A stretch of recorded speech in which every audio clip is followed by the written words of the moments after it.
अड़िया रहती थी जिसको ज्यादा उम्र होने के कारण ठीक से दिखाई नहीं देता था। उसने मुर्गियां पाल रखी थी और उन्हें चराने के लिए एक लड़की भी रखी थी। एक दिन अचानक वह लड़की नौकरी छोड़कर कहीं भाग गई। बेचारी बढ़िया सुबह मुर्गियों को चराने के लिए खोलती तो सारी की सारी पंख फड़फड़ाते हुए घर की चारदीवारी को नांग जाती थी और पूरे मोहल्ले में कोको कुरकुर करके शोर मचाती थी। कभी कभी तो पड़ोसियों के घर में घुसकर सब्जियां खा जाती थी या फिर कभी पड़ोसी उनकी सब्जी बनाकर खा जाया करते थे। दोनों ही हालातों में बैठ नुकसान बेचारी बुढ़िया का ही होता था। जिसकी सब्जियां खाती वो बुढ़िया को आकर भला बुरा कहता था और जिसके घर में मुर्गियां पकती उससे बुढ़िया की हमेशा के लिए दुश्मनी हो जाती है। थक हार कर बुढ़िया ने सोचा कि बिना नौकर के इन मुर्गियों को पालना मुझ जैसी कमजोर बुढ़िया के बस की बात नहीं है।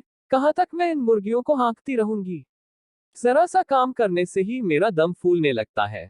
यह सोचते हुए बुढ़िया डंडा टेकती नौकर की तलाश में निकल पड़ी। पहले तो उन्होंने अपनी पुरानी मुर्गियां चराने वाली लड़की को ढूंढा परंतु उसका कहीं कुछ पता नहीं चला। उसके माँ बाप को भी अपनी लड़की के बारे में नहीं पता था कि वह कहाँ गई है। कुछ देर बाद रास्ते में उससे एक भालू मिला। भालू बुढ़िया को नमस्कार करते हुए कहा, आज सुबह सुबह कहाँ जा रही हैं आप? सुना है आपकी मुर्गियां चलाने वाली लड़की भाग गई है, कहिए तो मैं उसकी जगह नौकरी कर लूं, खूब देखभाल करूंगा आपकी मुर्गियों की। बुढ़िया बोली, अरे हटो, तुम इतने मोटे और बदसूरत हो, तुम्हें देखकर ही मेरी मुर्गियां डर जाएंगी। ऊपर से तुम्हारी आवाज भी इतनी बेसुरी है कि उसे सुनकर वो दरबे से बाहर ही नहीं आएंगी। मुर्गियों के कारण मोहल्ले में ऐसे ही मेरी सबसे दुश्मनी है और तुम जैसा जंगली जानवर को रख लूंगी तो मेरा जीना मुश्किल हो जाएगा। छोड़ो मेरा रास्ता, मैं खुद ही ढूंढ लूंगी अपने लिए नौकर। इतना ही कहकर बुढ़िया आगे बढ़ गई। थोड़ी देर बाद बुढ़िया को एक सियार मिला और बोला, राम राम बुढ़िया नानी, किसे ढूंढ रही हो आप? बुढ़िया बोली, मैं अपने लिए एक नौकरानी ढूंढ रही हूँ जो मेरे मुर्गियों की देखभाल कर सके।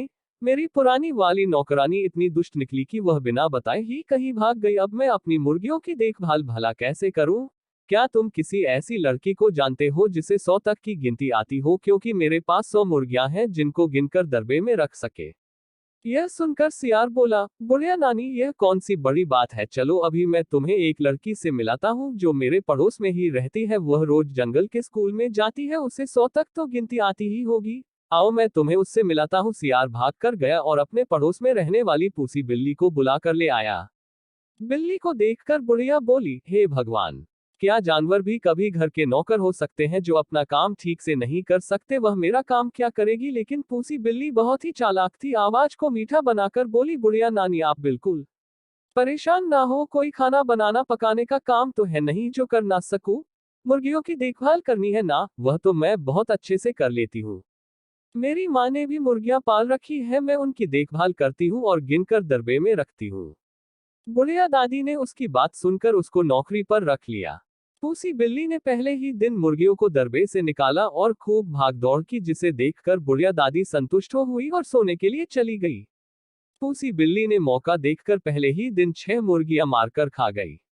बुढ़िया जब शाम को जगी तो उन्हें बिल्ली के इस हरकत के बारे में कुछ पता नहीं था। एक तो उन्हें ठीक से दिखाई नहीं देता था और फिर भला इतनी चालाक बिल्ली की शरारत को कहाँ समझ पाती।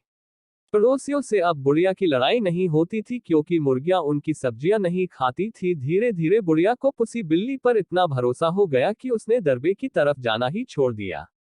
एक दिन ऐसा आया जब दरबे में सिर्फ 25 मुर्गियां बची। उसी समय बुढ़िया भी टहलते हुए वहां आ गई। इतनी कम मुर्गियों को देखकर बुढ़िया ने तुरंत बिल्ली से पूछा, क्योरी और मुर्गियों को तुमने कहाँ चरने के लिए भेजा है? पुसी बिल्ली ने जवाब दिया, सब पहाड़ पर चली गई है, मैं कितना बुलाती हूँ पर वह आती ही नहीं, बहुत शरारती हो गई है। अभी जाकर देखती हूँ कि ये इतनी ढीठ कैसे हो गई है।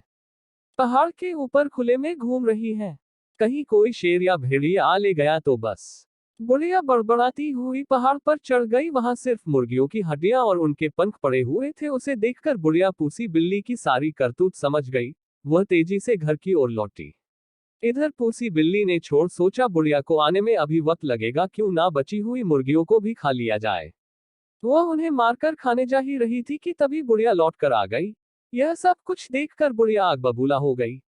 उसने पास पड़ी कोयलों की टोकरी उठाकर पूसी के सिर पर दे मारी। पूसी बिल्ली को चोट तो लगी ही, उसका चमकीला सफेद रंग भी काला हो गया। अपनी बदसूरती को देखकर वह रोने लगी।